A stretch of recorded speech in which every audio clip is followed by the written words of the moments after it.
Okay, for part two, what we're going to look at is covalent bonding.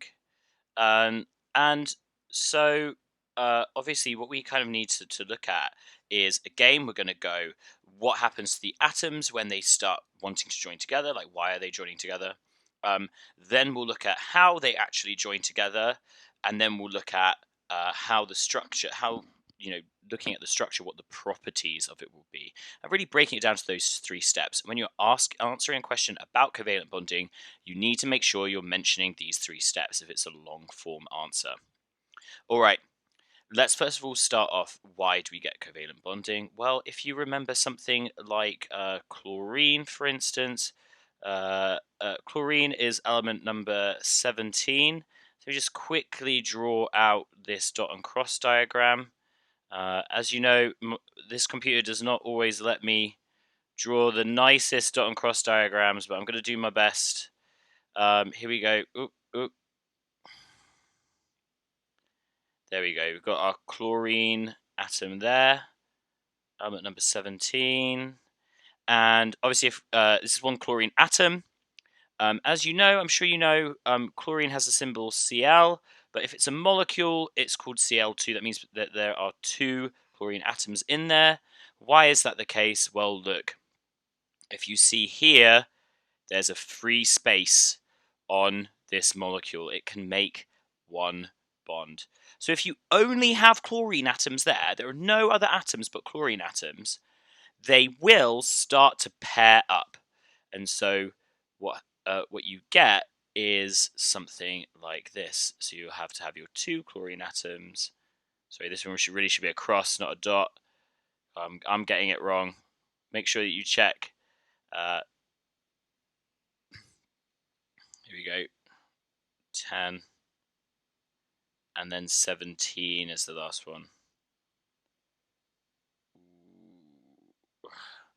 I'd say I'm getting a lot better at drawing these dot and cross diagrams than my first video on ionic bonding. Right, and you can see here, there's a space as well.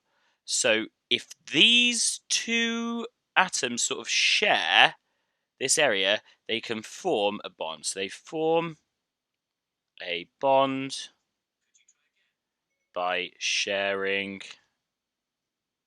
electrons. Be quiet, Siri. Right. So what does this look like overall when this bond is formed? Well, I'm only going to draw the outside electrons. You'll have... So I'm not bothering to draw the ones on the inside. We don't normally draw the inside electrons when we're doing dot and cross diagrams with covalent bonding. You'll end up with something that looks a little bit like this. We just draw these shells. Ooh. And then here. And you notice that here the shells are overlapping.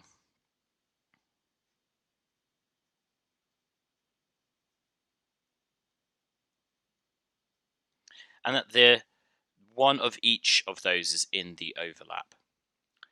Now, here, if we count all the electrons in this shell, so just count them, we're going 1, 2, 3, 4, 5, 6, 7, 8. So this guy has a full outer shell, it's got 8 electrons in. And let's do it for this side. Here we've got 1, 2, 3, 4, 5, 6, 7, and 8. Now, I'm counting these two. I count it once for this circle, and I'm counting it in that circle as well, because these two are in both circles. That's important to note. It's these two electrons being in both circles that causes the covalent bond to form. That's why it sticks together. And this is an incredibly strong bond. So the covalent bond... Can't even spell today. Covalent bond is one of the strongest forces that holds atoms together. So this is excellent. This is a really, really, really strong bond. But if it's so strong, why is chlorine a gas? Well, we have to look at more than just the bond between the atoms, because that's really very incidental. Like that's just one bond. There are billions and billions and billions and billions and billions of chlorine atoms in in a cloud of chlorine. So we have to think about the interactions not just between each of those individual atoms, but between each of the individual molecules as well. Now, some people might be confused at the nomenclature here. That's just how we name stuff. And if this is an atom, then a molecule is more than one atom joined together. If those two atoms are the same, so like chlorine, oh, what's gone on there? Let's just undo. So like chlorine, chlorine, this is an element. If they're not the same, like water, for instance, then we call this a compound. And all of these are molecules because they're made up of more than one atom. Right, so we've got two forces playing when we've got our molecules.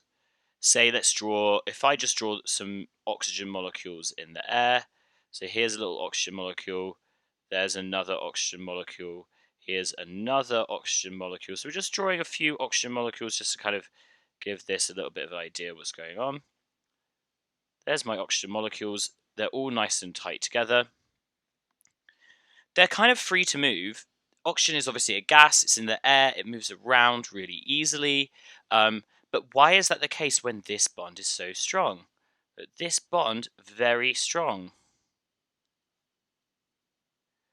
Well, turns out we don't need to break this bond at all.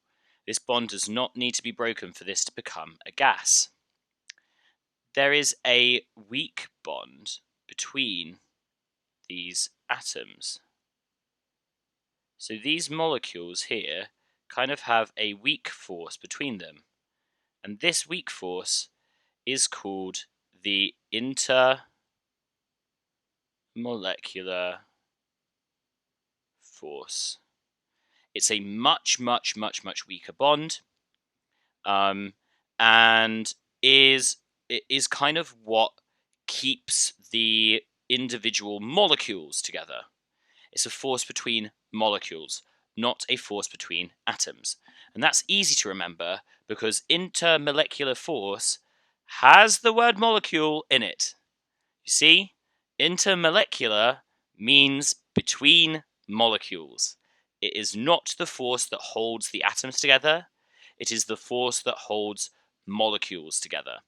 And that molecular force, the intermolecular force, is much, much weaker than the really, really strong covalent bond. So I don't need to break apart the really strong covalent bond. I only need to break apart the weak intermolecular force. All right, so let's have a look at the properties and see if we can kind of explain them. Now, because the intermolecular force is so weak, it's very, very easy to break these atoms apart. So, covalent molecules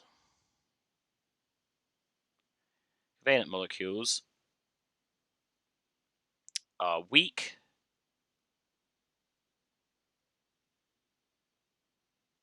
because the intermolecular force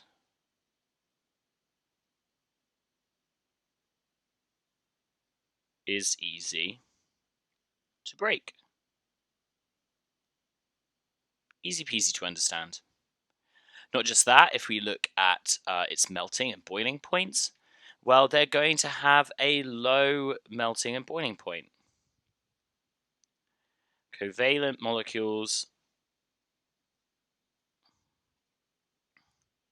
have a low melting and boiling point.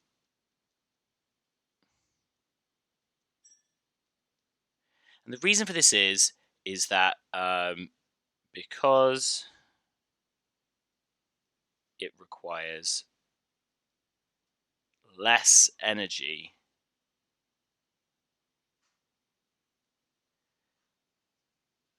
to break the intermolecular force. So remember, the intermolecular force is a weak force, and so we do not need a lot of energy to break that weak force, and so therefore these tend to be gases and liquids. It's really easy to get them to boil or to evaporate. Finally, do these things conduct electricity? If you remember from the last video, we can only get electricity if we have charged particles and if those charged particles can move. Well, look at these. Is there any charged particles? Of course not. None of these atoms have become charged, and so therefore there is no charge. So these do not conduct electricity. Don't conduct electricity because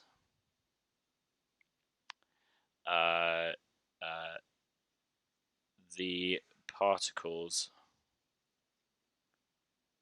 are not charged. So it can't conduct. All right. Thank you for watching this video.